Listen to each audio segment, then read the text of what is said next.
You know, there is a specific feeling when a country stands at the edge of something it doesn't fully understand yet. Most people woke up this Sunday morning thinking about their families, their gas bills, maybe the basketball tournament. But while the nation was sleeping, the President of the United States drew a red line not in the Situation Room, but on a social media platform from his home in Florida, 48 hours. That is the time he gave Iran to fully reopen the Strait of Hormuz or face the obliteration of their power plants. He didn't start with military targets. He started with the light switch for 90 million people. But to understand the gravity of this moment, you have to look at the receipts of how we got here.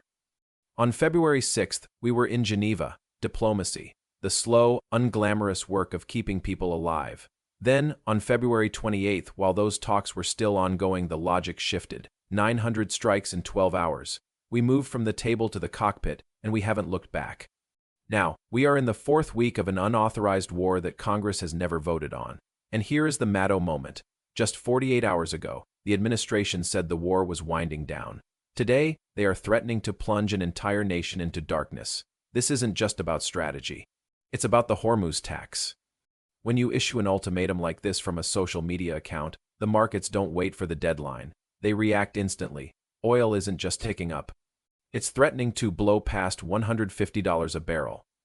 Bill Clinton, a man who sat in that chair for 8 years, is warning us tonight that this isn't how a superpower operates. When you bypass the National Security Council, when you skip the briefing to Congress, and when you ignore your allies who depend on that strait for 90% of their energy, you aren't showing strength. You're showing the world that the institutions we built over 250 years have been replaced by a midnight post. And as the clock ticks toward Monday night, the question isn't just what Iran will do, it's whether there are any guardrails left to stop what happens next. Now, the problem with drawing a red line on social media is that eventually the clock hits zero. And when it does, you are left with what Bill Clinton calls the box. You've put yourself in a box with no exits that don't look like a defeat. As that clock ticks toward Monday night, March 23rd, the National Security Council is looking at 3 distinct, brutal scenarios. And the terrifying thing, the thing that should rattle every American, is that all 3 of them leave us worse off than we were before that post was written. In Scenario A, Iran partially complies. They move a few ships, they clear a bit of the lane, and they let a few tankers through under conditions. The administration declares a massive victory. The news cycle moves on, and everyone breathes a sigh of relief. But look at the receipts. The mines are still in the water. The Revolutionary Guard is still positioned on the coast. Nothing structurally has changed. We've just kicked the can down a road that is already on fire. Then there is Scenario B, the obliteration scenario. The deadline passes, and the strikes begin. We hit the power plants. 90 million people lose electricity. Hospitals go dark, water treatment stops, and Iran doesn't just sit there.